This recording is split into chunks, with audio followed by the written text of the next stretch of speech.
माण्हुनि या फर्दनि जो अहिड़ो ग्रोह जंहिंमें गॾु हुअण जो अहसासु ऐं गॾु गुज़ारण जो शऊर हुजे उनखे समाज चवनि था।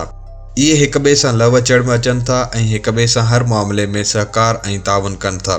उन्हनि जा अक़ीदा, तौर तरीक़ा, रहणी करणी, रवाज, रस्मूं ऐं क़द्र हिक जहिड़ा हूंदा आहिनि। गुज़र सफ़र जे इन शुरूआती ज़रियनि जे बुनियाद ते समाज खे 3 मुख्य क़िस्मनि में विरहायो वियो आहे।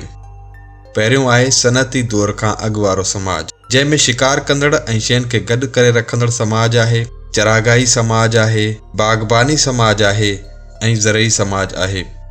ॿियो आहे सनअती समाज ऐं टियों आहे अॼोको सनअती समाज या जदीद सनअती समाज। छा तव्हांखे ख़बर आहे त सक़ाफ़त या कल्चर माण्हुनि जे हिक ग्रोह जी ज़िंदगी गुज़ारण जे तर्ज़ या नमूने खे चइजे थो। आम कल्चर में ॿोली, मज़हब, खाधो खुराक, लिबास, मौसीक़ी, फ़नून लतीफ़ा ऐं लोक कहाणियूं शामिल हूंदियूं आहिनि। सक़ाफ़त या कल्चर जा इहे विञाण हिक नस्ल खां ॿिए नस्ल ॾांहुं मुंतक़िल थींदा रहनि था।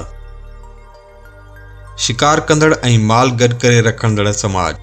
समाज जे इब्तिदाई दौर में इंसान खाना बदोश वारी ज़िंदगी गुज़ारींदा हुआ ऐं खाधे खुराक जी तलाश में हिक हंधां ॿिए हंधि फिरंदा रहंदा हुआ।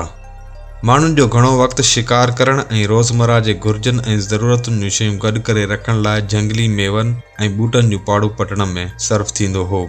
शिकार कंदड़ ऐं शयूं गॾु करे रखंदड़ समाज अटकल 1 लख साल अॻु शुरू थियो। चरागाही समाज। माण्हू रोज़ानो खाधे जी तलाश में निकिरंदा हुआ। हिन समाज जो दारोमदार ग़िज़ाई ज़रूरतुनि लाइ माल पालण हो। खाना बदोशनि वारी ज़िंदगी गुज़ारींदा हुआ। चरागाहनि जी ॻोल्हा में हिक जाइ छॾे ॿी जाइ वेंदा हुआ। चरागाही समाज 12,000 साल अॻु शुरू थियो। बाग़बानी समाज। हिन समाज में इंसान झंगनि ऐं ॿेलनि खे साफ़ करे ज़मीन जे थोरे हिसे ते मेवे वारा वण ऐं भाॼियूं पोखींदा हुआ। 10 खां 12,000 साल अॻु बाग़बानी या हॉर्टिकल्चर समाज एशिया, लातीनी अमेरिका ऐं विच ओभर जे किन इलाइक़नि में शुरू थियो। ज़रई समाज। हिन समाज जा माण्हू पोखी रही कंदा हुआ, फसल पोखींदा हुआ, माल चारींदा ऐं पालींदा हुआ। कणिक, चांवर ऐं कपह मुख्य फसल हुआ। जानवरनि में गऊं, रिढूं ऐं बकरियूं पालींदा हुआ। चौपायो माल ऐं ज़मीन मिल्कियत जो बुनियादी ज़रियो हुआ। 8 खां 10,000 साल अॻु ज़रई समाज न्यूलिटेक या ज़रई इनकलाब सां शुरू थियो। सनअती समाज। सनअती समाज जो घणो दारोमदार टेक्नोलॉजी ते हो। इहे तवानाई जे मुख़्तलिफ़ ज़रियनि खे इस्तेमालु कंदा हुआ त जीअं मशीनूं हलनि ऐं शयूं वॾे पैमाने ते तयारु करे सघिजनि। इन ई दौर में शहरी तर्ज़ ज़िंदगी जी शुरूआत थी। 1769 में सनअती इनकलाब आयो। इन खां पोइ सनअती समाज शुरू थियो।